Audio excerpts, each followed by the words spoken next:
नमस्कार दोस्तों, मैं अंकुर उपाध्याय स्वागत करता हूं आप सभी का एक बार फिर से अपनी नई वीडियो में। दोस्तों, बाजार के लिए क्या कुछ अच्छा नहीं हुआ वीकेंड पे।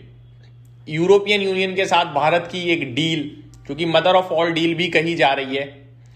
कनाडा के प्राइम मिनिस्टर भारत आने को तैयार हैं मार्च के फर्स्ट वीक में ट्रेड डील को लेकर।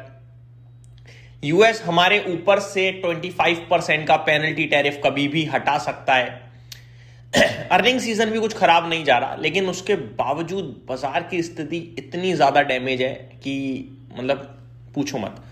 निफ्टी दोबारा 25,000 के नीचे निकलता हुआ दिख रहा है। 25,000 पे ट्रेड कर रहा है ऑलमोस्ट, कभी 25,000 के नीचे, कभी 25,000 के ऊपर। प्राइम मिनिस्टर मोदी जी ने भी इंडिया यूरोपियन यूनियन की फ्री ट्रेड एग्रीमेंट को कंफर्म किया है। तो सब कुछ पॉजिटिव होने के बावजूद भारतीय बाजार पॉजिटिव होने के लिए तैयार नहीं है। दोस्तों, दो राय है मेरी तरफ से, एक है ट्रेडर्स के लिए, एक है निवेशकों के लिए। ट्रेडर्स इस बाजार से दूर रहें और इन्वेस्टर्स इस बाजार में खोने के लिए कुछ भी नहीं है, ये अच्छी तरीके से समझ लें। ये क्यों गिर रहा है इसका जवाब तो मेरे पास नहीं है दोस्तों, लेकिन मेरे को इतना पता है कि ये जो भाव चल रहा है ये भाव लालच देने वाला है।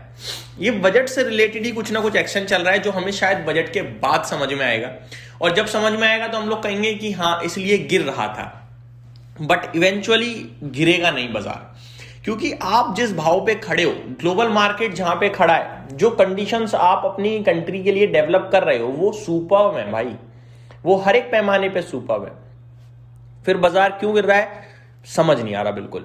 निफ्टी इस समय 25,020 पे ट्रेड कर रहा है, ऊपर 25,185 तक गया और नीचे 24,932 तक गया है। 25,000 पे ट्रेड कर रहा है। जितनी ज्यादा देर हम 25,000 के ऊपर रहेंगे उतना अच्छा है, 25,025 के ऊपर स्पेशली।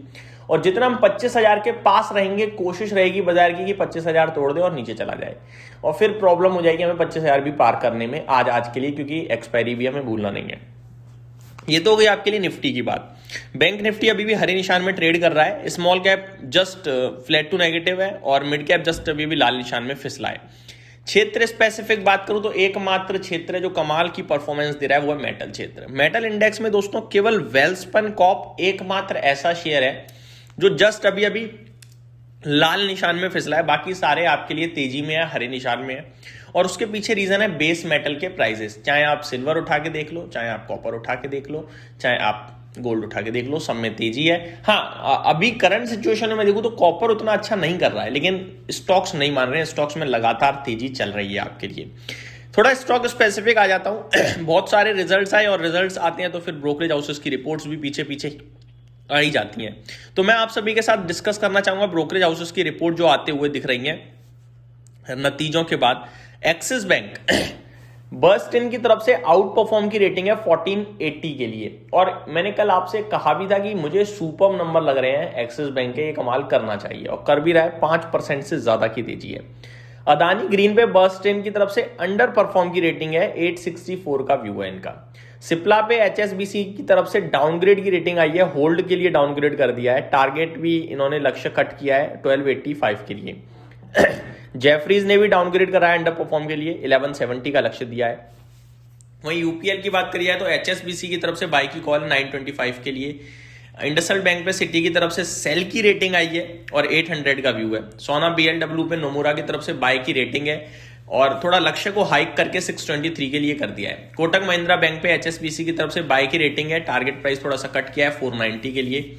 वॉकहार्ट की बात करी जाए, वॉकहार्ट के लिए थोड़ी सी खबर दूसरी है। जेएसडब्ल्यू स्टील जेफरीज की तरफ से बाय की कॉल है 1400 के लिए।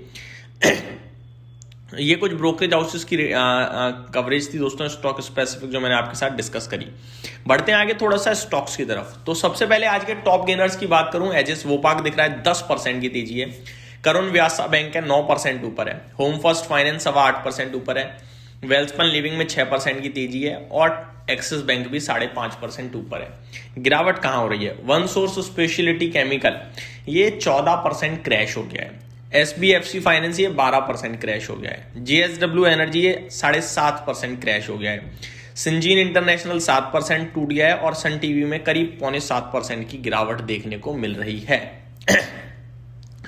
टॉप टर्नओवर की लिस्ट को आज अभी तक एक्सिस बैंक लीड कर रहा है, 1640 करोड़ का सौदा ऑलरेडी हो चुका है।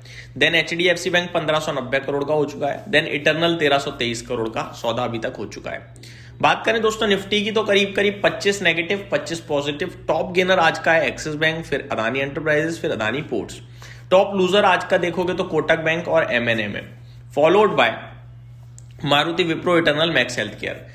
मारुति और एमएनएम के पीछे गिरावट के पीछे का रीजन है जो इंडिया यूरोपियन यूनियन की ट्रेड डील हो रही है, उसमें बताया ये जा रहा है कि अब भारत में जो गाड़ियां हैं वो सस्ती हो जाएंगी जो यूरोपियन यूनियन की हैं, जैसे कि मर्सिडीज हो गई, जैसे कि रेनॉल्ट हो गई, या फिर ऑडी की गाड़ियां हो गई, बीएमडब्ल्यू हो गई। ये सारी गाड़ियां जो हैं कंपनीज की वो सस्ती होंगी क्योंकि टैरिफ घटेगा काफी हैविली। जो करंट सिचुएशन में 70 से 110% का है वो पहले फेज में शायद 40% पे आएगा और इवेंचुअली घट घट कर काफी नीचे आएगा। तो इसकी वजह से इनका कंपटीशन बढ़ सकता है जिसकी वजह से स्टॉक्स नीचे हैं। बाकी मेरे को लगता है ज्यादा दिक्कत का विषय नहीं है। आज दोस्तों विप्रो 6 रुपए एक्स डिविडेंड ट्रेड कर रहा है, परसिस्टेंट 22 रुपए एक्स डिविडेंड ट्रेड कर रहा है, यूनाइटेड स्पिरिट्स 6 रुपए, एसआरएफ 5 रुपए और केसॉल्व इंडिया में 5 रुपए का एक्स डिविडेंड है आई थिंक। हाँ जी, रिजल्ट कैलेंडर की बात करिए आज के तो Asian Paint, Tata Consumer, Vodafone Idea, Marico, CG Power, Vishal Mega Mart, Motilal Oswal, Mind Space Business, National Highway, Metro Brand, Sumitomo Chemical, Prime Focus, ये कुछ स्टॉक्स हैं इनके आज नतीजे आते हुए दिखेंगे, हमें क्लोजली वॉच करना है। ये मेरी तरफ से अपडेट थी, उम्मीद करता हूँ डिटेल्स पसंद आई होंगी। Thank you so much for watching this video, have a great day guys.